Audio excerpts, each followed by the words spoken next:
be answered as Aurelia being banned is very obvious. What a shocker. Don't feel we need to give that more attention, as clearly can only be expected after the previous game, as this might prompt another Wukong ban here from T1 if they want to look for another preemptive Jace pickup. But it will be done instead, which should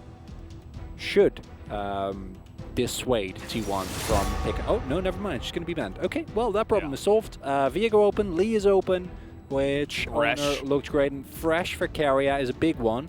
And I also think if you don't first pick the Fresh here, then Gen G is definitely going to look in Aphelios Fresh. That seems like kind of a given. It's a really powerful bottom lane, but Owner's Lee Sin has just been insane in 2 games. He has been incredible. By the way, Lee Sin picked 105 times. Very popular. As Olaf and Ezreal. Ezreal, we can understand, but the very early Olaf pick comes through. And that means you leave Thresh and Aphelios for Guma, Yusi, and Keria. Well, that's a decision. A decision, yes. That is a decision. It's not a decision that I necessarily agree with. Assume this is going to be the mid lane Lulu for BDD here, as it ties in very well with the Olaf and doesn't tie in that well with the Ezreal. Not really the kind of comp you're looking for. So now you ban Karma as T1, right? You don't want to play into like Karma, Lulu, Olaf. That sounds like a horrible time. Ezreal and Karma also going to be able to do similar things to what we saw come out earlier. Then again, life on Karma, yeah. You know, I think life looks best when he can either find one of his comfort picks, some of the weird and wacky ones, the Jarvan comes to mind, or when he plays on Hurricane supports. We saw the importance that Gen G was also putting on securing in the Leona the last time around. And there is still the chance that this is a support Lulu. But it seems less likely, especially with these 2 bans coming out. And well, not the final ban that will be here. It will be the Lucian, who has more and more consistently made it through the initial rotation, and this would make, perfect sense. I think into the support matchup, provides a lot of disengage, has great roaming potential, provides some wave clear as well. Although there are some flexes, but we're getting in really weird territory where you'd have to play the good old Gragas top, which we haven't seen in forever. We play Gragas jungle and Olaf top, which I don't feel like we're gonna go that deep. It's weird territory. It's weird. I don't think it'll happen. Maybe if they got like a really unfortunate matchup that they absolutely did not want to play on the side of T1, and then maybe you flex, like a force flex, but I don't think it's gonna happen. The Orianna comes out, the Lucian ban makes that even better. As, you know, just for safeties, in case that Lulu does get flexed as well. I'm happy about this. I feel like the Gnar pick would make a lot of sense here if you're T1, but then that also feels like a bait, right? Even with the Aurelia banned, I'm pretty sure Gen G have an answer ready for that. And the cannon is kind of out of the left field and makes the T1 composition incredibly well balanced. The only thing that you really lack is a front line, but you have an insane amount of team fighting power. Now this pick. I saw, so... Here we go. Wukong is coming. And, you know, it's really interesting because I think we've only seen this pick really into the Jays. Yeah. And the coach came over and tapped on the back of Bertle's chair right as that came in, which is generally like, all right, we're giving you a chance. Let's see the carry, you know, like, let's go. I'm very curious to see his Wukong now because, again, we've only seen him on, I think, 3 games of Aurelia and 1 game of Jace. Not a huge pool of games to choose from. If it's remotely similar to his Aurelia play, we're going to have a great game here. But I do think that the Wukong into the cannon, not the greatest of matchup. You don't really get to utilize the absurd amount of armor that you get as Wukong with your passive. In addition to that, Cannon is a pick that can harass you very effectively. We've seen more and more airy Cannon recently as well, which makes it even more obnoxious to play into early. And the team fighting power from this composition is incredible. However, a Wukong, even with an Aphelios Fresh, can be hard to deal with. You don't really have a reliable way of getting rid of those Cyclones, and then it's going to be who is a better ball delivery system. Is it, in this case, the Cyclone with the Wild Growth, which is disgusting? Is it an Olaf who gets ahead? Whereas on the bot side, I feel like with that Aphelios Fresh, if you get a single hook on someone like Life, and you can then follow up with some damage coming through from the jungle. Again, expecting a lot of volatility here, Valdez. Should be fun. I'm expecting a lot of bouncy yeah. castle business. And that always makes for a fun time. A lot of wombo combo in this one, especially from the side of Genji. Obviously, Orianna Ultimate can kind of do it by herself, but there's so many like potential wombo combos that you can think about. It's like Explosive Cask into Cyclone, or Clid running into the enemy backline, getting Wild Growth, and then the Cyclone. Or if you're T1, a Slicing Maelstrom coming out of nowhere. Owner diving in really deep with a Resonating Strike after he has the Faker Ball on him into a mid-air Shockwave. Like, all these things are a possibility, and that's really exciting going into this game. As Ruler starting with tier, so going to give up a little bit of early game trading power in favor of hitting an earlier spike on that Muramana. And incredibly high win rate this split for the Olaf, which makes sense because we don't see a lot of him. So we're generally only going to see him in specific situations. And I wonder, because Olaf is a pick that is incredible once he gets going, especially when augmented by a Lulu. But we've also seen a lot of Olafs kind of fall flat. But if you think about the role that Clid has in this team, which is to facilitate and get his team through the early game, I do think it makes a lot of sense. this is the first pick for Faker on the Orianna. And, you know, first pick for Kennen. I think that Kennen is slowly coming back into the meta nowadays. But interesting, you know, Faker has played a lot of Orianna in the past, obviously. But curious to see that this is his first time. Bertle first pick on Wukong, no surprise there. As you pointed out, has not shown a lot of champion diversity, should also get decently bullied in the early game here, but feel like that becomes a stalemate kind of matchup once both players have reached level 6, where if you can try and kind of bait out the Slicing Maelstrom, you'll be fine. You have 2 Cyclones and your setup is great, but then do you really want to go into a cannon with Slicing Maelstrom? Probably not, as the hook it's dodged. No fear whatsoever. One life nowhere to up against, and I do like me some early game bot lane plays. Yeah, I mean, it's body slam for life at level 1. So yes. Kind of the way that's going. Bertle up here. It's no call into this lane. We're not playing into Ornn. Going for the Doran's Blade for Kana. Really trying to just pressure the Wukong out as much as possible is the name of the game. So you don't take this lane easy at all. Clid now, level 4. Bertle gonna have a fresh TP coming in, but with Pryor on top, I don't know if they can go for a contest. Bertle decides against it after all. Clid already in position, also gonna have a level advantage here, so I don't think Owner can really contest, especially with BDD standing by. Oh, Clid is gonna catch him here. Another undertow is going to link, and there's the ghost. Owner over the top. This time it does not land. So you can see a nice little fight here in the mid lane as well.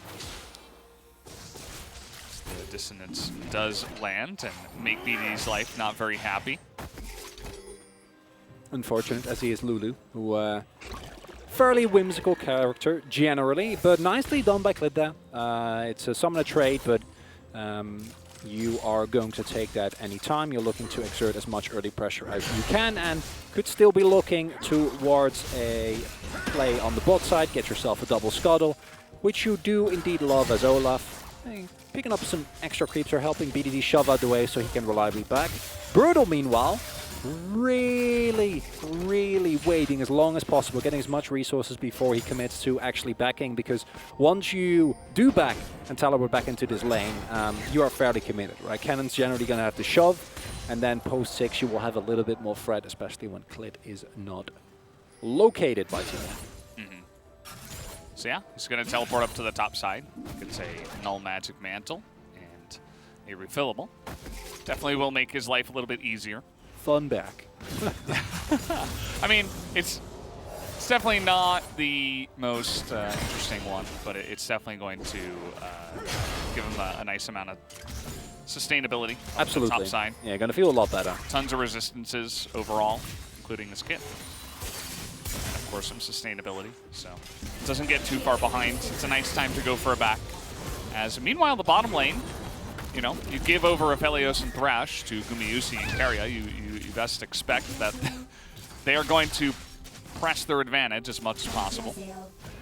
So pretty much, as you say, exactly, you know that is happening, Faker. No, doesn't want to commit to the cheeky cancel.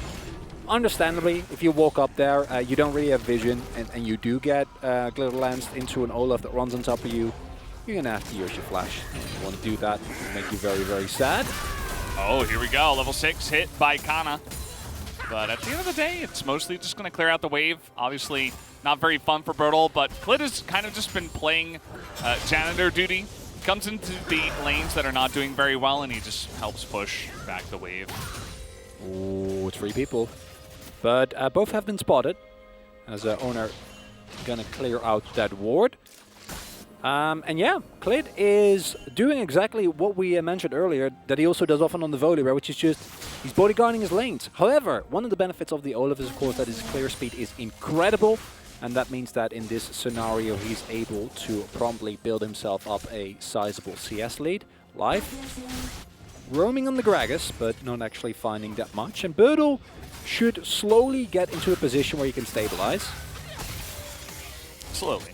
Slowly. Not a fake. He'll Goes for get threatening trades. I think Yeah. it's okay. If you get Kana low, you have ult advantage for, I'd say, another minute. So maybe you can try and get as much out of that as you'd possibly like. As Keria just says hello.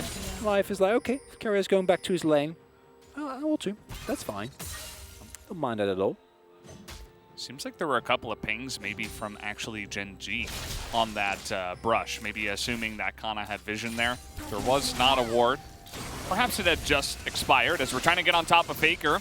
This is that play that comes through as Faker will just phase rush his way out of danger.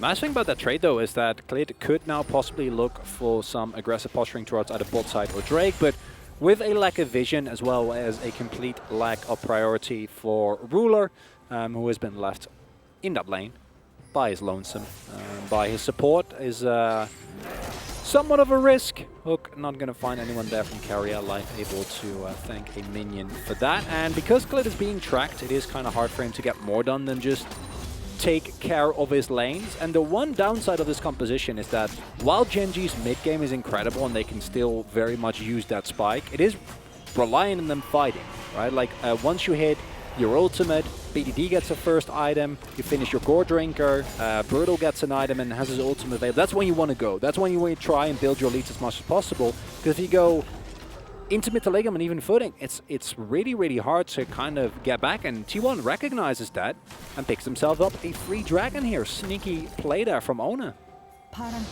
Yeah, sneaks on down. His bottom lane has been T1 territory for the entirety of the game, so makes that it's not a shocker. Yeah. I think Gen G knew what they were getting themselves into, or at least that's what I would like to imagine. Bertle says, okay, I guess I'm going to become the jungler and start up this Rift Herald. And he does have Clit nearby, although Keria now making his way up. We're actually looking to control vision and maybe fight here. Big undertow is going to hit Owner as he's just running through, and there is that combo. As he will have to flash away just like that. One gigantic, scary Olaf. Wow, that's the decisiveness that you need to showcase as Gen G. However, Guma is also roaming up, and that might be enough of an advantage. Also, no prio available, and you did use 2 ultimates there. And as Gen G giving up this Rift Herald is a really rough look. Ruler also making his way up, and everyone is rotating. I don't know who's actually going to end up going for it, because it feels like the team that responds might have a great possible angle when everyone is grouped up. We do see Life moving closer. The ball is there. Just way too many ultimates available for T1, though. got the Moonlight Vigil, you have Shockwave, you have I know. the Slicing Maelstrom. Even Kana's got a nice little angle here. The box comes down like... The flash! And here we go, we're jumping in. The Cyclone, the kick will deny it, and a huge Slicing Maelstrom into Shockwave combo. Who could have seen this coming? Well, we were just talking about it. They press all their buttons, and the flank does come in a huge manner. The only thing for Gen G is that they did pick up that Rift Herald. And you get the Herald, but what does it cost you? Basically everything, as that kick from Owner was just beautiful. I love the call from Gen G in terms of how much they commit. Brutal flashing over that wall outside of vision and then finding an angle. But if Dragon Rage is available, it doesn't work. If there is a flank for Kana and he can just go in, flash into your backline with a Slicing Maelstrom, and Faker has the Shockwave as well, you've invested 2 ultimates into not actually killing someone, and you haven't made use of the time that provides you, yeah, you're not going to win the fight. And now it is a 3k gold lead. I don't know if... Yeah, he's fine. It's a Lulu. And now it is a Drake advantage, a 3k gold lead, and I don't think this Gen G composition is going to have a good time. They can still win fights, but just look at this, because they know Birdo is going to be in the general vicinity. It's just... This kick immediately means that Guma and Carriot don't, or Guma and Owner rather don't get hit at all, and then this, yeah. It's just, I mean, you're tracking ultimates. They have 5 ultimates. 야, 뒤에 걸어볼게. 야, 뒤에 걸어볼게. Yep. 나이스, 야, 올라봐. 야, 도는 거 어땠어? 개지렸다 그냥. How to do like my rotation, basically. And, I mean, he deserves to say, how do you like that? Because the other thing about this is that we saw that Bertle was kind of shadowing him up on the top side, saying, okay, yeah, Kana's coming around the back, but let me get in there first. So the second that the engage doesn't work, it's like, oh crap, Kennon's behind us. Yeah, it's done. So you know that the kick is available, yet you still commit to it. We've seen this a lot in the LCK where teams are just like, okay, it's first Rift Herald, we can't give this up, it's too valuable, we have to fight. And it was just, I just don't think that was the time for Gen G to go for the fight, and T1 executed it very nicely. As you mentioned, the kick was huge. Faker does have his flash, but it's going to be rough to get away from this one. Thankfully, Carriot is in position. Yet another reason why you don't like to give this pick over, although he will have to flash now. Oh, BDD? Nope. That's okay. Meanwhile, trying to get in here, he's got some help, and Owner's like, buddy, yeah, not going in on that one, especially with the teleport. So Kana gets in there, denied by Bertle. That's not the kind of kills you want to give up.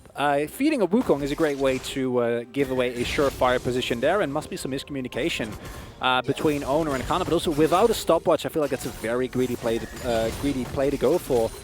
As look at itemization from Bertle, right? There's a lot of magic resist, there's already some health stacking going on with the Ruby Crystal and the Doran's Shield. Right, really trying to put that pressure down, and the Moonlight Vigil might just be enough. The exhaust is so crucial for keeping him alive. As meanwhile, Bertle might just die here. One auto, and down he goes. So we'll have to see that one. There was no Slicing Maelstrom for the cannon. Maybe he just face-checked and died. We'll have to see. Pretty sure it was, I need to shove this wave into Kana's teleport into, I'm dead, guys. I'm very sorry. Yeah, the classic greed for the shove that I'm sure we're all familiar. Faker ulting to bring some fear into the hearts of Gen G. And also, there is a Drake online. So health trading right now is looking pretty peachy. Bertle also teleporting towards topside, which basically says to Gen G, or to T1 rather, yeah, you can go for the Drake. You know, we don't really mind, as that is not the best position for Shelly. Yeah, the question mark ping from T1 kind of tells the story. Faker no flash this time. Nice dodge on the undertow. But once he dodges that undertow, even with the wild growth and the Ragnarok, they're still not going to commit, with T1 having a lot of control over the river and the Dragon Pit. Now, no plates, as they did just go down. That's the timing of the Rift Herald drop in your own jungle. Gets a bit of damage, but that's about it. Remember, that's all they got from diving in there into 5 T1 ultimates. And all they get is a chunk onto the top turret. Yeah, it's just looking impeccable here for T1, making such good use. That one skirmish coming up really big. And now, as T1, I think you need to just play for safety. Make sure that you don't get caught out. The play that Kana made on top side, it's high risk and the reward is negligible. You don't need to make plays like that to get it in this game because you already have a 4K gold lead. You have an amazing teamfight composition. You're going to be able to pick up first turret blood right here. Even further widening your gold lead. And unless Gen G find a miracle engage, Olaf can come up absolutely huge with a Lulu ultimate, or Ruler somehow gets a couple of kills in him. It's a really hard game for Gen G, and T1, they definitely have a composition. They can just group us 5 and this game. So this was the first dive where Kana kind of got himself into trouble. It's getting a little bit over-aggressive, I think. Maybe the communication, as you mentioned, not quite there as... 오마테인데 집 끊었어. Yep. I found him. 어? Yeah. 잡았는데? I think I got him.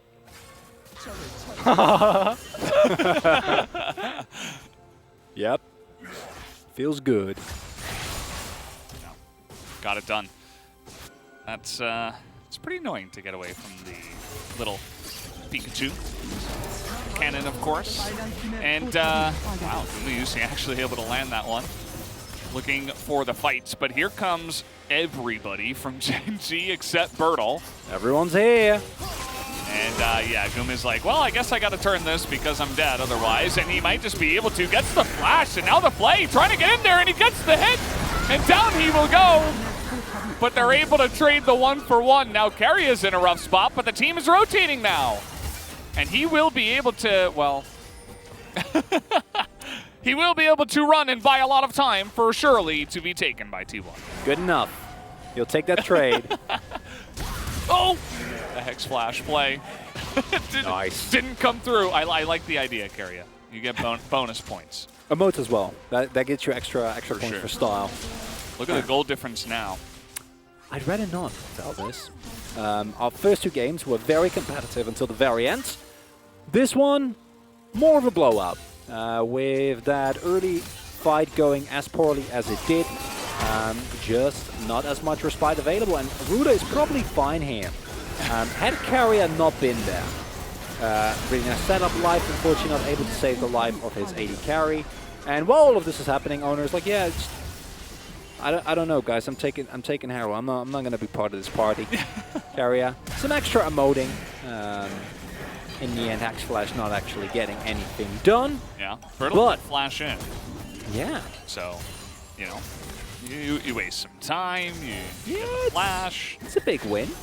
I feel like he could have just ran through the enemy jungle, but with the Gragas there, it probably would have been a bit rough to actually survive, so. Probably would have gotten blown up. Yeah. And, yeah, the idea behind Ludo being behind, I think, is fine, but being behind by 2k is not amazing. And then the character that is supposed to be ahead is your Olaf, and he has a gold lead, but it's like 270 gold, which doesn't really buy you anything relevant in the League buy a of refillable Legends. pot. Yeah, but you already had that. Yeah, that's True, yeah. That's not the type of. You get refillable and 1 control ward with 250. Oh, I like your optimism. There's a little bit to spare, you know, maybe you go futures market, you send it into like a ruby crystal. Yeah, who knows? Sounds good. Possibilities are endless, but okay. Oh. Nice little flank angle here, and this is actually going to be really fantastic as in he goes, and the follow-up body slam is huge, but the damage coming out from Kana is way too much on the backside. Carrier and Faker are zoned out as they're not able to do too much. Bertle's still alive, but Owner just gonna take the easy way out there ahead 2-1, but too healthy are the side of Gen G. They will push them back, staying alive with a really awesome flank from Bertle. Ooh, that was a high-risk moment, but T1 are able to actually execute on it. Do have to invest a lot of summoners into staying alive here, but should still be able to pick up a soul point without so much as a hitch. And this is where you run into the trouble. If this is a relatively easy situation as Gen G, you can win that fight easy peasy. You'll be completely okay, you'll be able to blow up multiple members, but because the lead for T1 is so big, even a multi-man flank coming through here from Bertle is not enough. And then the immediate turn that comes out here as well from Kana. It's huge. Him and Owner immediately blow up Ruler, and Kana's ultimate there is so pivotal because it zones out the entirety of Gen G that are looking to follow up on the play that was made by Birdle and by Life, right, who flashed in to make sure that that engage actually comes through. And Khalid can get through because he is Olaf, he is Ghost, and he is Ragnarok, but that alone is not enough damage. You need Ruler to get off more substantial damage, and if you hit a true shot barrage though, right? If you don't immediately die, you can still turn that, and it does show that yes, this gold lead is immense. T1 is immensely favored in this game, but they still need to respect. Pushing up that far to just kind of siege at an inhibitor turret, when the Drake is coming up, when you can just go into the enemy jungle, choke out vision, and not take such risks, would be preferable. It was super cool to see the immediate reaction of Kana, who, you know, sometimes, like we saw earlier on in this game, it looks a little bit silly. You're going ultra aggressive for some crazy dive and you go down. But moments like that remind you what this guy is capable of and how he is able to immediately respond. It's pretty nice to see. And he really just did too much. Like, you're not supposed to survive 4-man Cyclone into 3-man Body Slam. Like, you're supposed to lose that fight even from ahead. But really nicely done. Gen G, they're still very much on the back foot. This is sole point for T1. They're still 7,000 gold ahead. It's only 21 minutes into the game, which makes this even more severe. And the carries on the side of T1 are pretty gigantic. Even Owner, once again, another very consistent game. Not missing a beat. Immediately gets into the back line as well, as you mentioned. This time around, Faker, extremely fed. Also, really insane CS on the side of Mumiusi. He's ahead of everybody by at least 25. And should be doing a lot of carrying. While the early game macro from T1 has been very consistent, where they're able to just get plates, get turrets, outtrade you in objectives, that fight at the Rift Herald was the first time that they were able to win a straight-up fight in a very decisive manner. Right? We've seen them win skirmishes. Of course, they won the team fight in the first game where Life went in very deep, but the consistent theme in this series has been T1, better in macro, but Gen G able to out-execute in team fights every now and then. And to see them pivot away from that, to put Kana on a straight-up team fight and carry, and Gen G not really having an answer is a good look for T1. They're look at that health. And Bertle, he's got a nice ward there, but it did just expire. As we are waiting, and here we go. In comes the Wukong, but that Baron is getting so low, and you cannot deny the Olaf, and he will not be denied the Baron as a massive shockwave, though, into the slicing Maelstrom. Do they have the damage? Ruler's got a lot of room here, but it doesn't matter. The Wombo combo and the wallets are too big on the side of T1. They lose the Baron, and they just barely eke out the fight. That's perfect for Gen G. That's going to give you so much more time.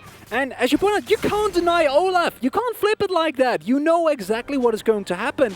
And crucially, this Baron pickup should lead to a denial of the Ocean, so at least for the upcoming Drake. As they know this is happening, Clit just goes in, has of course the Reckless Swing combined with the Smite, uses that very, very nicely. But then also, BDD just delaying Kana for a split second there by using the immediate wild throw on himself. Ruler's positioning here was super crisp. And then Birdle's Cyclone buying so much more time. And with that Mystic shot, Ruler still being full health, as T1, you're like, no, no, we're not gonna give him the opportunity. Absolutely not. And yes, there is still a gold lead, but maybe the power of this Baron buff is enough to get some shove going. If you can shove them out, and for Gen G, this is still a must-win fight. And T1 clearly saying, we don't care. We are fighting to the death for this Ocean Soul. We will pick this one up. And if I was them, I can't fold them. All ultimates are going to be available, and it's going to come down to execution here again. Still heavier wallets for T1. Yeah. And it's a little bit less this time, obviously. It's about 5,500 gold. Ooh, Gen G are absolutely, if they set up another play like that. Ooh, that's a deep flank. They don't know. Yep, Bertle's back there. And here comes Kana. Oh, spotted. Okay, they know where the Wukong is, and they're on the chase. They're actually trying to get on top of him, but he's able to get away. Oh, I love that. It's the fake out. Thanks, Jonah Strong. Are now aware, though. And Gen G. Well, they're gonna flip it. Yep. You're just gonna hope and Clid. I hope he's got the golden smite button. Do they have the damage? Yes, they will. They zone him away, and Bertle does a good job as well. Has to go into his stopwatch as Kana's looking for the flank. It's not as crisp this time. They're able to zone him away, but still it's 2 kills for the side of T1. And now the Ragnarok'd up. Olaf is not quite able to commit as hard on into that one. Gen G, they stop the Ocean Soul though, and they keep this game potentially alive. And it's hard to push in because yes, you can now go for the shove, but the moment 20 seconds still left on the Baron buff, it's a negative gold Baron power play, but you still take it. You deny the soul. Even worse with that turret going down. But Gen G, really true in spirit to the series thus far. They're clinging on for dear life to this game, not wanting to let go. The collapse on the Wukong doesn't actually come through. Yes, Bertle's died. This has another big impact in this fight, and I just can't believe Gen G is able to somehow make these team fights look close.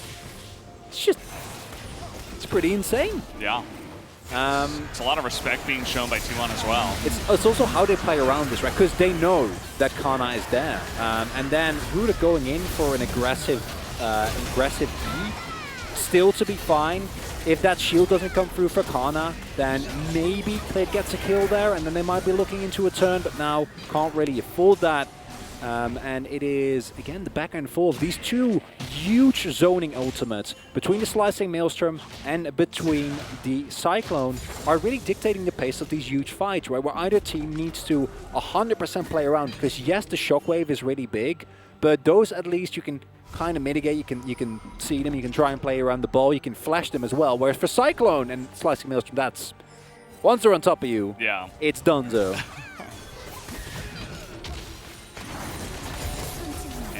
We will continue with this game. I think if T1 were able to somehow pick up the Ocean Soul, that should be the nail in the coffin. It would probably just be over. Yeah.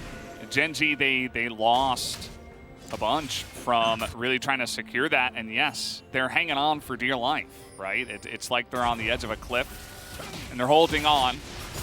And T1, they are being relentless. I love the decisiveness with a lot of their plays that they have been doing so far, especially pushing lanes. They're like, the second they see anyone on the side of Gen G out of position, they're like, nope, we go top, we push, and move back immediately.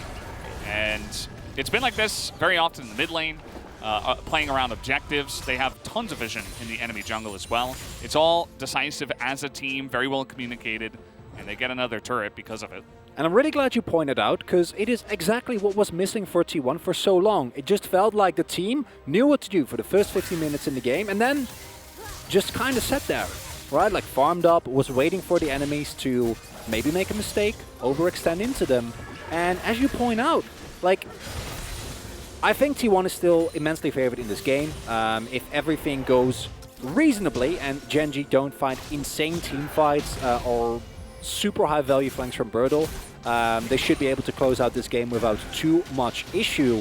But regardless of that, like, this is a T1 that's looking completely revitalized and is much more in line with kind of what we expected from this roster, right? Like, so much more aggression. Their macro that used to only be strong in the first 10 to 15 minutes really amped up to the max. And while I don't think this Gen G composition really hits the mark, it is still, to me, a sign that they're able to experiment a lot more now that they have Bertle and are trying to diversify their playstyle, which I think is a huge boon for the LCK as well, especially a team like Gen G that has been so often called very one-dimensional, always goes for the same things. Yeah. As 1 minute till the Drake. Yeah, all it comes down to this.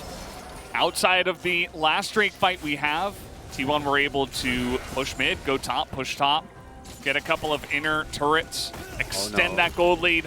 Are they just going to do it again? No, they wouldn't. Surely not. I mean, they do have great turn, and they do have potential flank angles with the cannon. But again, you're not denying the Olaf. So you got to know what you're getting yourself into. As Bertle, he's just looking for the cannon, trying to get on top of Kana here. He's going for the 1v1. As T1 say, good luck, Kana, we're going for the Drake. As Clid, he's just getting in there, but he doesn't have too much support. He's going to stay alive, as the Ragnarok's still here. The poke damage trying to come out. They lost the cannon, and now they're trying to get in. They kill the Olaf and get the Baron, and now life goes down. And T1 will be able to turn this Bertle. desperate to try to survive, but he cannot alone. And now T1 triple kill on Gumayusi, and they're pushing top. They do not care about the dragon. And that should be it here, Veldis. And I get the call to try and take down Kana, but maybe just scare him off and then still hard commit, because the key thing there was BDD wasn't there. BDD was helping Bertle because he does not win that 1v1 alone due to the lead that T1 has. And Ruler. Oh man, there it is! God! It's Nuke from range, and now you lost your AD carry. And yes, there are a couple of members coming up soon, but I don't think it matters. Gumayusi is still alive, and they have Baron buff. I think T1 have done it. Let's see if Gen T can pull off the miracle hold. Life runs in to his death, and so will the Olaf. Ridiculous amounts of sustain, but it just does not matter. As Gumayusi, 11 kills in this game, and they will be able to shut it down. T1 take a gigantic victory here, leading into playoffs 2-1.